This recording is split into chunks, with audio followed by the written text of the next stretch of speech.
Hello guys, good evening. कैसे हैं आप सभी? वेलकम बैक टू जेआरएफ अड्डा में। प्रियांशी शर्मा आपकी होम साइंस मेंटर और इस सेशन में आपका स्वागत करती हूँ। सेशन को करेंगे लाइक एंड शेयर, एंड जिसने चैनल सब्सक्राइब नहीं किया है तो कर लीजिए। इफ आप लोग यूजीसी नेट का प्रिपेयर कर रहे हैं तो मैं आपको paper 1 PD that is people development and environment and paper 2 में होम साइंस कवर कराती हूँ।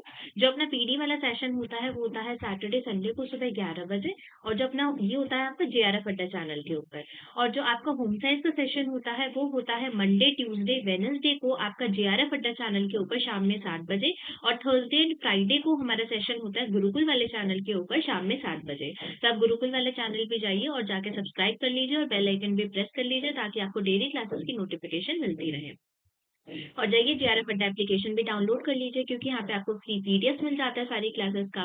डेली टेस्ट आपको देखने के लिए मिलते हैं और मॉक टेस्ट एवरी संडे को, और काउंसलिंग सेशन हर 15 दिन के लिए आपके लिए शेड्यूल्ड रहते हैं। अगर आप प्रीमियम बैचेस का हिस्सा बनना चाहते हो और प्रीमियम क्वालिटी करना चाहते हैं, तो आप सारी चीजें बिल्कुल बेसिक से एडवांस तक कवर करना चाहते हैं, तो आपको वहाँ पे जुड़ सकते हैं। वहाँ आपको complete live classes, quizzes, PDF, interview guidance program, complete video courses, the doubt clearing session, 10 एके पीवाईक्यू के सॉल्यूशन के साथ मॉक टेस्ट और कंप्लीट स्टडी प्लानर भी आपको यहाँ पे देखने को मिलता है। तो आज हम बात करने वाले हैं सेशन में कि how I qualified UGC net. तो मेरा क्या प्रिपरेशन स्ट्रैटेजी था, मैंने क्या चीजें करी थी कि मैं इस एग्जाम को क्वालिफाई कर पाई। ठीक है, देखो हर किसी का तो वैसे स्ट्रैटेजी अलग होता है, बट मेरी स्ट्रैटेजी से कहीं ना कहीं आपको थोड़ा सा एक हेल्प आउट, एक दिशा निर्देश मिल जाएगा, एक गाइडेंस मिल जाएगा कि हाँ, हम भी इसको ऐसे प्रोसीड आउट कर सकते हैं। जैसे शायद मैम को ये दिक्कत आई, शायद मेरी भी सेम दिक्कत हो। तो ये चीजों के लिए आपको थोड़ा सा आज का सेशन हेल्प आउट हो जाएगा, तो लास्ट तक जरूर बने रहिएगा। सबसे पहले होता है हमारा एग्जाम फेज। तो जब मैंने सोचा था कि actually I was doing an internship as a dietitian in a hospital, but उसके बाद क्या हुआ था कि मेरे को थोड़ा सा लगा कि यार मजा नहीं आ रहा है लाइफ में। आई ऑलवेज यूज टू से कि काम वो करो जिसमें तुम्हें मजा आए। और हमारे में तो कॉन्सेप्ट भी होता है यार रिसोर्स मैनेजमेंट के अंदर, कि वो वाली चीज अगर आपको काम काम ना लगे ना, ऐसा बोर्डम और फिटीक आपको लगने लग जाए, आपको मानसिक ऐसे साइकोलॉजिकली यार सुबह उठ के फिर जाना पड़ेगा, वो वाली चीज अगर आपको ऐसे सोचने को मिलती है ना, तो बस उसको वहीं पे क्विट कर दो। नहीं आ रहा ना मजा, मतलब किसी और चीज के लिए बने हो। ठीक है, और मेरे साथ तो तकदीर भी अलग ही खेलती है, तो मैं इस चीज के लिए बनी थी शायद। I was made for the education from the day one. तो यही चीज होती है। तो सबसे पहले आपका क्या होता है, एग्जाम फेज आपको पता होना चाहिए अपना एग्जाम। जब आपका एग्जाम स्ट्रैटेजी जब आप अपना बिल्टअप करने लगते हो, तो मैंने अपना सोच लिया था। तो जब मैंने अपनी फर्स्ट टाइम एग्जाम क्वालिफाई किया था, तो आपका सिर्फ 3 महीने रहते थे एग्जाम, मतलब शेड्यूल्ड था कि 3 महीने बाद अपना एग्जाम होने वाला है। तो मेरे को फिर उसके बाद थोड़ा सा सो के मैं जागी थी कि हाँ ठीक है, मेरे को अब एग्जाम देना है। अब उसके बाद क्या था, मैंने अपना थोड़ा सा ना टाइम स्लॉट बनाया, मैंने अपना पूरा का पूरा टाइम शेड्यूल बनाया कि मैं ना सारी चीजों को ऐसे डील आउट करती हुई चलूंगी। तो मैंने ये सोचा था कि मैं ना सुबह के टाइम पे अपना पेपर 1 रखूंगी और रात के टाइम पे मैं अपना पेपर 2 रखूंगी। ठीक है, अब होता क्या है, मेरा अपना BSc honours in home science है, तो मैं यूजुअली सारे सब्जेक्ट मतलब ऑलरेडी ना थोड़े सारे सारे सब्जेक्ट मैंने पढ़ रखे थे। बट ये होता है कि थोड़े से ना ब्रश अप करने होता है कॉन्सेप्ट। ठीक है, अब रेगुलर स्टूडेंट भी थी तो चीजें आती भी थी अच्छे से, बस वो ब्रश अप वाली चीज हो जाती है। फिर एग्जाम का सिलेबस उठा के देखा देखा कि हाँ ये सारी चीजें तो मैं कर सकती हूँ। तो आपको इनिशियल फेजेस के अंदर सबसे पहले अपने एग्जाम का सिलेबस देखना है, एग्जाम पैटर्न देखना है कि आपका आता कैसा है, राइट। उसके बाद फिर मैंने अपना देखा कि हाँ मैं इसको कर सकती हूँ, मैं एक बार इसको बना के देखती हूँ, मैं एक बार ट्राई मार के देखती हूँ, शायद मेरा निकल जाए, क्या पता। ट्राई तो करना, तो देखो हम इंसान है, हम सिर्फ ट्राई कर सकते हैं। तो मैंने सोचा मेरे को ट्राई करना है, तो मैंने अपना टाइम शेड्यूल बना लिया था। टाइम शेड्यूल को मैंने डेडिकेटली फिर अपना कंसिस्टेंट होकर मैंने पढ़ना स्टार्ट किया था। मैंने अपने पुराने जो मेरे ग्रेजुएशन के पोस्ट ग्रेजुएशन के जो नोट्स थे, जिसकी रिसर्च के लिए आई रेफर्ड, एक तो अदिति मैम का मैंने क्लासेस लिया था। देखो यूट्यूब पे भर भर के कंटेंट है, मतलब there is a lot of content. एक टॉपिक डालोगे ना, उसकी 1000 वीडियोस आपके पास निकल कर आ जाएंगी। पहले के टाइम पे ना कम वीडियोस थी, तो हम ना वो क्वालिटी कंटेंट आपको दिख जाता था, बट आज के टाइम पे हर सेकंड पर्सन आपका यूजीसी नेट के लिए प्रिपेयर करवा रहा है। बट द पॉइंट इज कि आपको किसका समझ आ रहा है, राइट। आपको जिसका भी समझ आए ना, तो बस एक बंदा पकड़ लो और उसके साथ आप आगे स्टिक ऑन करते हुए चलो कि यार मेरे को अब इसके साथ ना पूरा अपना जर्नी कंप्लीट करना है और मैं इसकी सारी क्लासेस रेगुलरली देखना शुरू करूंगी। तो मेरा जैसे आईसीटी था, आईसीटी मैंने अदिति मैम का देखना स्टार्ट किया था, आयुषी मैम से मैंने क्लासेस ली थी। तो इनकी जैसे कि रेगुलर क्लासेस आती थी ना, तो मैं रेगुलरली देखना स्टार्ट कर दिया था। तो मैं इनके सेशंस के साथ ही सारी चीजों को देखती हुई चलती थी। जैसे अदिति तपारिया मैम की मैंने बहुत क्लासेस देखी है, जूही मैम की मैंने क्लासेस देखी है, और पीडी की मैंने बहुत सारी क्लासेस ऐसे ही करके अपना पूरा का पूरा अपना कंप्लीट किया था रेगुलरली। तो मैं I am stick to JRF Adda कि हाँ मेरे को ना यहाँ से सारी चीजें कंप्लीट करते हुए चलनी है अपनी। ठीक है, जब मैंने अपना पूरा का पूरा डेडिकेटली और कंसिस्टेंटली अपना करना स्टार्ट किया था, उसके बाद मेरे को क्या हुआ, अब मेरे को ना इफेक्टिवली एग्जीक्यूट करनी है अपनी चीज़ों को। मैंने सारी चीज़ों को बना लिया, सॉर्ट कर लिया कि हाँ ठीक है, मेरा ये सिलेबस है, मैं रेगुलरली क्लासेस भी देख रही हूँ और मैं ऐसे नहीं देखती थी कि सिर्फ अपना पढ़े देख लिया, नहीं। मेरे पास एक टेबल चेयर होता था, मैं बैठ के यूजुअली अपने सारे के सारे नोट्स बनाती हुई चलती थी। अब मेरे को पता है क्योंकि मैं ना ऐसे ही नोट्स बनाऊँगी और पता है ऐसी चीज़ें होती हैं हमारे साथ कि मैं भी ना क्या करती थी, टाइम जैसे आने वाला होता था ना, एग्ज़ाम आने वाला है, यार 500-500 स्क्रीनशॉट इकट्ठे हो जाते थे, कौन बैठ के पढ़ेगा? मेरे बस की नहीं होता था वो पढ़ना। तो मैं यूजुअली जो चीज़ें होती थी ना, वहीं पे अपने ना एक कॉपी अपनी मैंने ना हर सब्जेक्ट की तो अलग-अलग कॉपी बना ली थी, कि अपना जैसे कि अपना पेपर 1 है, उसकी मेरी अलग कॉपी है, उसमें मैथ्स का पोर्शन मैंने अलग कर दिया था, मैथ्स, रीज़निंग की कॉपी अलग बना ली थी। फिर मैंने टीचिंग एप्टीट्यूड की और आरएम वाली कॉपी है, वो मैंने अलग बना ली थी, रिसर्च की कॉपी एक अलग बना ली थी। तो मैंने सबकी ना कॉपीज़ अलग-अलग बना ली थी और जैसे-जैसे अपने सेशंस होते थे, मैं सारी चीज़ों को अच्छे से नोट डाउन करती हुई चलती थी और अपनी लैंग्वेज में, मैं इंग्लिश, हिंदी मिक्स करके लिखती हूँ। मतलब ना मेरे को ऐसा होता है कि अगर मैं बाद में अपने नोट्स पढ़ने बैठूँ ना, तो मेरे को वो नोट्स पढ़ने में मज़ा आए, ठीक है? मेरे को ये क्या लिखा हुआ है? कई बार तो ना हम इतने ज़्यादा पोथी-पत्तर बना देते हैं अपने और उसके बाद हमें यही नहीं समझ आता हमने लिखा क्या है। तो मैं ना बड़े ही अपना खुला-खुला करके अपना पूरा कर अच्छे से ना मैं सारी चीज़ों को लिखती हुई चलती थी। और फिर मैं उन चीज़ों को ना जैसे कि आज मैंने पूरा किया है और एक संडे का दिन मैंने ऐसा अलॉट किया था, जहाँ पे सारी चीज़ों को रिवाइज़ करती हुई चलती थी। तो इसी वजह से मतलब आप ये कह सकते हो कि मैंने बहुत बार रिपीटेटिव रिवीजन किया है और मैं आपको एक चीज़ बता दूँ कि अपना ये सोच के समझना चलना अपना ऑलरेडी सेट कर लेना कि कम से कम 5 से 6 बार अपना पूरा कोर्स करने के बाद उसको रिवाइज़ करोगे, ठीक है? मेरे पास आज भी बहुत सारे बच्चे आते हैं, ऑल्दो मेरे कुछ ऐसे फ्रेंड्स हैं जो कि मेरे को ना यूजुअली कॉल करके कहते हैं, "यार तेरा तो क्वालीफाई हो गया, तेरा कैसे क्वालीफाई हो गया? इतनी सारी चीज़ें ओशियन है सिलेबस, कैसे रिवाइज़ रहता है? तेरे को कैसे याद रहता है? हमको तो याद ही नहीं रहता।" तो मैं उसको ये चीज़ बोलती हूँ, भाई जितनी ज़्यादा बार पढ़ोगे ना, वो चीज़ें दिमाग में सेट ऑन होती रहेंगी। ठीक है, मैं तो जितनी बार मैं उसको रीड कर सकती थी ना, मैं यूजुअली संडे वाले दिन पे ना अपनी सारी की सारी कॉपीज़ ऐसे रख लेती थी, एक के बाद एक, एक के बाद एक, एक के बाद एक। और उसके बाद मैं ये सोचती थी कि ना अब मेरे को इसके बाद ये वाली कॉपी रिवाइज़ करनी है, इसके बाद ये वाली कॉपी रिवाइज़ करनी है और घर में ना घूम-घूम के पढ़ती हूँ मैं, घूम-घूम के। कई बार तो मेरी मम्मी भी दुखी हो जाती है कि इतना ज़्यादा क्यों घूम रही हो, बोलती-बोलती जा रही हो। पर मेरी आदत ही यही है, मेरे को चाहिए वो और ऐसा मेरी आदत ही है कि अगर मैं बोल-बोल के नहीं याद रिवाइज़ करूँगी ना, तो मेरे को नहीं चीज़ें रिवाइज़ रहती। तो मेरा एक अपना तरीका है। मेरे को ना घूम-घूम के मतलब पूरे घर में ना मैं ऐसे-ऐसे रोम करती-करती अपनी कॉपी लेके ऐसे सारी चीज़ों को रिवाइज़ करती हुई चलती हूँ। एक बार पूरा रिवाइज़ कर लिया, उसके बाद फिर खुद से वही चीज़ रिकॉल करी कि हाँ, इस पे ये पढ़ा था, इसमें ये पढ़ा था। तो ये मेरा स्ट्रैटेजी है, ठीक है? तो दैट्स व्हाई आप ये चीज़ कह सकते हो कि जब मैंने अपना फर्स्ट अटेम्प्ट दिया था, तो मेरे पास सिर्फ 3 महीने थे और उसके बाद I used to qualify that, मैंने वो क्वालीफाई किया अपना एग्ज़ाम। रीज़न बीइंग क्योंकि मैं काफ़ी ज़्यादा कंसिस्टेंट थी, डेडिकेटेड थी। अगर आपको भी ये एग्ज़ाम क्वालीफाई करना है, ये ऐसा नहीं है कि चुटकी मारा और हो जाएगा, नथिंग लाइक दैट। आपको यहाँ पे कंसिस्टेंसी और डेडिकेशन यहाँ पे आपको दिखाना पड़ेगा।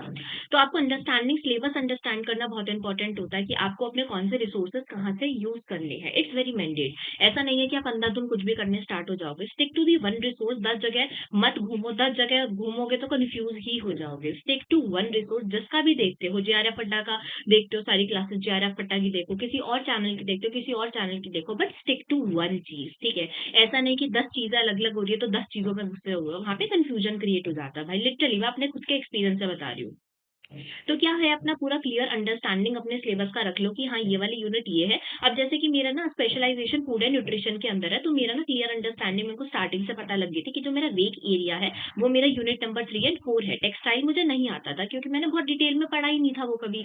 मैंने बस अपने ना ग्रेजुएशन टाइम पे ऑनर्स इन होम साइंस में हमारे में क्या होता था, हमें 1 सेमेस्टर के अंदर हमें 1 बार टेक्सटाइल पढ़ाया जाता था, वो बड़ा बेसिक सा होता था, वो हम कर लेते थे। बट अपने यूनिट 3 एंड 4 में ना बहुत ज़्यादा डिटेल चीज़ें आती है, जैसे ट्रेडिशनल टेक्सटाइल हो गई, वो मेरे को मैंने आज तक पढ़ी ही नहीं थी, तो मुझे आती ही नहीं थी। तो मेरे को ना अपना वीक एरिया बहुत अच्छे से पता लग गया था। मेरे को ये पता लग गया था कहीं न कहीं थोड़ा-सा मेरा मैथ्स में मेरे को अपना रीज़निंग पे काम करने की ज़रूरत है। बाकी जो थोड़े बहुत एरिया है जैसे कि आपका आरएम वाला यूनिट होता है, रिसोर्स मैनेजमेंट वाला यूनिट होता है, वो भी हम अपने कॉलेजेस में पढ़ लेते हैं। हमारा कम्युनिकेशन वाला यूनिट होता है, वो भी हम अपने कॉलेजेस में ऑलरेडी हमारा ना कोर्स ही ऐसा प्लान्ड होता है होम साइंस का, तो उसमें सारी चीज़ें मिक्स होती है। रिसर्च भी है अपना, कम्युनिकेशन भी है अपना, आरएम भी है अपना, ये सारी चीज़ें हम ना मिक्स होके कर ही लेते हैं कहीं न कहीं। तो थोड़ा-थोड़ा ना बेस अपने पास ऑलरेडी बना हुआ होता है। ऐसा आपको पढ़ के नहीं लगेगा यूजीसी नेट के सिलेबस में कि कुछ नया ही कर रहे हैं हम। थोड़ा-थोड़ा हमारे ऑलरेडी हल्का-हल्का हमारा बेस बना हुआ होता है। आपको बस ब्रश अप करने होते हैं अपने कॉन्सेप्ट्स को। तो मेरे को अपनी ये चीज़ पता लग गई थी भाई मेरे को ना यूनिट नंबर 3 एंड 4 पे ना बहुत ज़्यादा काम करने की ज़रूरत है क्योंकि मैंने अभी तक वो कभी करी ही नहीं थी। फिर मैंने थोड़े से रिसोर्सेज़ ऐसे छाँटने स्टार्ट किए, फिर मैंने कुछ अपनी बुक्स देखी, ठीक है? फिर मैंने यूट्यूब पे थोड़ी बहुत क्लासेस ली, ठीक है? तो उसके बाद मैंने अपना ये जो यूनिट नंबर 3 है, यूनिट नंबर 4 है, वो अच्छे से कंप्लीट किया। अब एफएन वाला जो यूनिट था, हमारा स्पेशलाइज़ेशन फूड एंड न्यूट्रिशन है, तो हमको पूरा डिटेल में हमने फूड एंड न्यूट्रिशन तो बहुत ही अच्छे से मतलब होता है ना थॉरो करके वो तो घोट के पी रखा है, ऐसी वाली चीज़ थी। मतलब बहुत ही अच्छे से वो वाली यूनिट मेरे को बहुत अच्छे से क्लियर थी। तो मैं 1 और 2 यूनिट के लिए तो बहुत ही ज़्यादा सॉर्टेड थी। मेरे को जैसे कि हाउसिंग और डिज़ाइन वाला जो यूनिट है आपका, ठीक है? उसमें थोड़ा-सा दिक्कत था मुझे यूनिट नंबर 6 में। फिर अपना फैमिली स्टडीज़ में वो मेरे को थोड़ा-सा नया लगा था। फिर अपना पीएलए हो गया, एक्सटेंशन वाली यूनिट मेरे को बहुत नई लगी थी। मैंने कहा ये थोड़ी-थोड़ी ना यूनिट्स मेरे लिए बहुत ज़्यादा नई हैं। तो मैंने सबसे पहले जब अपना स्टार्ट किया था प्रिपरेशन तो मैंने इन्हीं यूनिट्स पे फ़ोकस किया था और मैंने उनको ना बहुत अच्छे से ना थॉरो करना स्टार्ट किया था। मैंने बाद में उठाए unit number 1 and unit number 2 क्योंकि मेरे को पता था, क्योंकि मेरे को भरोसा था कि ये वाला तो मैं कर लूँगी। उसके बाद था मैंने अपना स्टडी प्लान बना लिया था। मैंने अपने ये बना लिया था कि मेरे पास अभी देखो 3 महीने थे मेरे पास टोटल उस टाइम पे। तो मैंने क्या किया था अपना ना पहले 2 महीने तो मैंने अपने उन कॉन्सेप्ट्स को लगा दिए थे कि मैं अपने पुराने वाला भी कॉन्सेप्ट रिवाइज़ कर लूँगी और अपने नए कॉन्सेप्ट भी मैं बहुत अच्छे से फॉलो कर दूँगी। और जो मेरा लास्ट वाला 1 महीना बचा हुआ था तो 2 महीने मैंने यही काम किया अपने सारे के सारे नए कॉन्सेप्ट पढ़ने में, अपने पुराने वाले रिवाइज़ करने में। तो मेरे को ये था कि मैं 2 महीने में ना पूरा सिलेबस खत्म कर दूँ और लास्ट का जो एक बचा हुआ महीना था वहाँ पे मैंने पीवाईक्यूज़ के ऊपर, मॉक टेस्ट के ऊपर फोकस किया था। तो मतलब मैं एक-एक दिन में ना 2-2 मॉक लगा देती थी। पर ये होता था कि मैं अगर 1 मॉक लगा रही हूँ, मैं अपना 1 मॉक लगाने में 3 घंटा दे रही हूँ, तो मेरे को ये रहता था कि मैं वहाँ पे उसकी जब एनालिसिस करने बैठूँ, तो मैं वहाँ पे 3 से 4 घंटे वहाँ पे डिवोट करूँ। ठीक है? कि नए कौन से ऐसे कॉन्सेप्ट आ गए, ठीक है? नए ऐसे क्वेश्चन कौन से बने हैं, तो मैं उनको भी यूजुअली नोट डाउन कर लेती थी। मेरे को ये चीज़ पता है, मैं बड़ी ढीठ तरीके की प्राणी हूँ कि भई मैं अगर वहाँ से स्क्रीनशॉट ले लूँगी, तो मैं वो पढ़ा ही रहेगा फ़ोन में, मेरे बस की नहीं होगा उसको खोल के पढ़ना। क्योंकि यार पता है धीरे-धीरे करके हम सोचते हैं यार इस वीडियो में तो ना ये स्क्रीनशॉट लेके रख लेते हैं, ये स्क्रीनशॉट लेके रख लेते हैं। आखिरी में देखो 1000-2000 स्क्रीनशॉट हो जाते हैं। फ़ोन वैसे ही हैंग करने लग जाता है। तो उसके बाद मैंने यही सोचा कि यार स्क्रीनशॉट लेने वाला तो मेरी बस की नहीं है, मेरे को लिखना ही पड़ेगा वो। और ऐसे लिखती थी ना टू द पॉइंट, चीज़ें टू द पॉइंट और अपनी लैंग्वेज के अंदर ताकि जब मैं दोबारा उसको रिवाइज़ करूँ ना एवरी संडे को जैसे मैं अपना पूरा रिवीजन करने बैठती थी, तो मैं बहुत अच्छे से उसको रिवाइज़ कर लूँगी। मैंने टाइम स्लॉट अच्छे से बना लिए थे कि मेरे को पेपर 1 कितनी देर के लिए करना है, मेरे को पेपर 2 कितनी देर के लिए करना है, ठीक है? मैं ऑलरेडी टाइम स्लॉट बना के बैठी रहती थी कि अब मेरे को ना और daily target to do list मेरा बनता था कि आज मेरे को इतना करना है, आज मेरे को इतना करना है, आज मेरे को इतना करना है। और ऐसे करके मैंने अपने सारे के सारे एरियाज़ विदिन 2 मंथ्स मैंने अपने पूरे अच्छे से कंप्लीट कर लिए थे। उसके बाद मैंने अपने रिवीजन टाइम अपना इंक्लूड किया था कि मैंने ना सैटरडे संडे को यूजुअली अपना रिवीजन टाइम की तरह इंक्लूड किया था कि मैं सैटरडे संडे को हमेशा बैठ के रिवाइज़ करा करूँगी चीज़ों को। क्योंकि जब तक रिवाइज़ नहीं करोगे ना चीज़ें कंपाइल होती रहेंगी, होती रहेंगी, होती रहेंगी, कितना बड़ा-सा पहाड़ बन जाएगा। तो बेटर देन दिस कि आप सैटरडे संडे एक दिन ऐसा निकाल लो जब आप चीज़ों को रिवाइज़ कर पाओ, राइट? उसके बाद ना प्रैक्टिस टेस्ट अपने लास्ट में ज़रूर लगाने हैं, अपने मॉक टेस्ट ज़रूर लगाने हैं, अपने पीवाईक्यूज़ प्रैक्टिस ज़्यादा से ज़्यादा आपको सॉल्व करना है। और अभी वैसे भी देखो मैंने कितना सॉर्टेड तरीके से आपके लिए चीज़ लेकर आई हूँ। देखो जो चीज़ मेरे को दिक्कत करी थी ना आई थॉट कि वो आपको बिल्कुल करनी ही नहीं चाहिए। मेरे को देखो अगर मैं साफ-सीधी बात बोलूँ यूजीसी नेट के लिए कोई एक ऐसी अच्छी बुक नहीं है आपके पास जहाँ पे आपको अपडेटेड पीवाईक्यूज़ मिल जाएँगे और उनके आंसर्स आपको बिल्कुल करेक्ट मिलेंगे। हमारे पास कोई ऐसी बुक ही नहीं है, लिटरली नहीं है। तो मैंने आपके लिए ऑलरेडी जैसे कि मैं आपके लिए रेगुलर सेशंस लेकर आती हूँ, तो मैं उसमें आपको करवा भी यही रही हूँ। अन्नपूर्णा जो अपने सेशंस चल रहे हैं, तो वहाँ पे मैंने आपको यूनिट नंबर 1 है, 2 है, 3 है, 4 है और अपना 5 यूनिट अब चल रहा है। मैंने एक-एक उसके आपको रिसेंट के पीवाईक्यूज़ पिछले 15 सालों में जो आपके रिसेंट पैटर्न पे आपके पीवाईक्यूज़ पूछे जा रहे हैं, कोई भी क्लास उठा के देख लेना, वहाँ पे सीक्वेंसिंग के भर-भर के क्वेश्चन कराए हैं, मैच द फॉलोइंग के भर-भर के क्वेश्चन कराए हैं। देखो ईज़ी क्वेश्चन तो हर कोई करा लेगा, बट मेन है कि आपको ये वाले क्वेश्चन समझ आए। सीक्वेंसिंग के दिसंबर वाले अटेम्प्ट में क्वेश्चन देखे थे, 25 से 30 क्वेश्चन लाइन में दे रखे थे ना उन्होंने सीक्वेंसिंग के। तो पॉइंट वही आता है। ये आजकल पैटर्न थोड़ा-सा आपका टफ हो गया है, तो आपको टफर की प्रैक्टिस करनी है, राइट? थोड़ा अपग्रेड होके चीज़ों को पढ़ो। ये देखो अपग्रेडेड सिलेबस क्या है, अपग्रेडेशन के साथ पढ़नी है आपको। ऐसे तो आपका 10 साल पहले भी तो पेपर होता था ना, 10 साल पहले के पीवाईक्यू लगा के कुछ नहीं होने वाला, ठीक है? अपग्रेड आपको करना पड़ेगा। अपग्रेड सिलेबस के हिसाब से आप चीज़ों को देखो कि 10 साल पहले अगर एक आधा एमसीक्यू बना था ऐसा सीक्वेंस वाला, तो इस बार भी वो रिपीट हो सकता है। तो आई ट्राइड माय बेस्ट कि मैंने एक-एक आपकी उसकी कोई भी आप पूरा सेशन उठा के देखोगे, जैसे आपने यूनिट 1 का सेशन उठा के देखा, वहाँ पे आपको class part 1, part 2, part 3, part 4, part 5, part 6 के हिसाब से आपको 6 क्लासेस के अंदर मैंने पीवाईक्यू सॉल्व करा रखे हैं उनके डिटेल में कॉन्सेप्ट के साथ। तो ये बहुत इंपॉर्टेंट आपके लिए रहेगा, ठीक है? तो ऐसे मैंने करके आपको यूनिट नंबर 2, 3, 4 इन सब के करा दिया। अब अपनी यूनिट नंबर 5 चल रही है, it is almost about to complete, ठीक है? वो कंप्लीट हो जाएगी, फिर अब अपना यूनिट नंबर 6 स्टार्ट कर देंगे, ठीक है? अब होता क्या है, आपको ना मॉक टेस्ट ज़रूर देने हैं ताकि आपको ना एक सिनेरियो पता लग जाए कि यार ये मेरा मॉक टेस्ट है, मेरे को 3 घंटे बैठकर ऐसे पेपर देना है। कई बच्चे ना ऐसे नए आते हैं जो कि बिल्कुल प्रैक्टिस ही कर रहे हैं, उन्होंने कभी आज तक कंप्यूटर ही नहीं चलाया है, उन्होंने कुछ आता ही नहीं है। कई बार आपको ऐसे भी बच्चे देखने के लिए मिलेंगे। तो इट्स वेरी मैंडेटरी कि आप 3 घंटे की ना प्रैक्टिस ना अपना स्लॉट ना बनाते हुए चलो कि 3 घंटे में मेरे को पेपर को कैसे डील करना है। 3 घंटे बैठना भी बड़ी बहुत बात होती है, और स्क्रीन के आगे बैठना, आँखें, सर दर्द ऐसे दुखने लग जाता है, तो वो प्रैक्टिस होना बहुत इंपॉर्टेंट होता है। तो आप मॉक टेस्ट अपना ज़रूर देखते हुए चलो, ठीक है? अब आपके आगे भी होम साइंस के मॉक टेस्ट यहाँ पे ज़रा फड्डा पे स्टार्ट हो जाएँगे, तो आप उसमें भी एनरोल कर सकते हो। तो यहाँ पे ना आपको ना टाइम टास्क अपना देखना है कि आप कितना टाइम में कोई चीज़ कंप्लीट कर रहे हो। इफेक्टिव मैनेजमेंट आपको देखना है। जैसे कि देखो 3 घंटा होता है हमारे पास पेपर करने के लिए, तो मैं क्या करती हूँ, मेरा स्ट्रैटेजी हमेशा I used to discuss this, मेरा ना थोड़ा-सा ये चाहिए, अगर मेरे को मैथ्स और रीजनिंग करना है ना, मेरे को दिमाग चाहिए होता है थोड़ा-सा फ्री। तो जैसे ही मेरे पास पेपर खुलता है, मैं हमेशा कभी भी ना पहले 5 क्वेश्चन मैं देखती नहीं, मैं 6th क्वेश्चन से स्टार्ट करती हूँ। 6th क्वेश्चन से 15th क्वेश्चन तक मैं करती हूँ अपना 1 घंटे के अंदर। उसके बाद क्या हो जाता है, यहाँ से मेरा 1 घंटा पूरा हो चुका है। अब जो मेरा बचा हुआ होता है 2.5 आवर्स, ठीक है? 1.5 आवर्स सॉरी, ठीक है? कितना हो जाएगा 1.5 आवर जो मेरा बचा होता है वो मैं अपना पेपर 2 पे लगाती हूँ, और पेपर 2 को मेरे को पूरा कंप्लीट करना होता है, और यहाँ पे बचेगा मेरे पास यहाँ पे सिर्फ आधा घंटा। अब आधे लास्ट के 30 मिनट के अंदर, आधे घंटे के अंदर मैं अपना फिर डीआई उठाती हूँ और मैं अपना मैथ्स वाला पोर्शन उठाती हूँ। जब मेरे को ये चीज हो जाती है ना कि भाई मेरा पूरा पेपर हो गया है, अब मेरे को कोई टेंशन नहीं है, मैं तसल्ली से अपना एक जगह कंसंट्रेट होके मैं अपना मैथ्स और डीआई वाला पोर्शन अच्छे से कंप्लीट कर देती हूँ। तो आई जस्ट वांट कि आप भी अपना एक ऐसी स्ट्रैटेजी बना सकते हो, क्योंकि देखो हर किसी का दिमाग अलग चलता है, सबका सेम दिमाग तो नहीं चलता। मुझे मैथ्स और रीजनिंग करने के लिए मेरे दिमाग को थोड़ा सा फ्री होना होता है कि जब मेरे को ये तसल्ली हो जाएगी बेटा तेरा पूरा पेपर हो गया, तो आधा घंटा आराम से डिवोट कर ले। मेरे को पता है कि मैं ये वाला पोर्शन है अपना 15 मिनट में भी कंप्लीट कर दूंगी, मैं यूजुअली 10-15 मिनट में कंप्लीट कर देती हूँ इसको।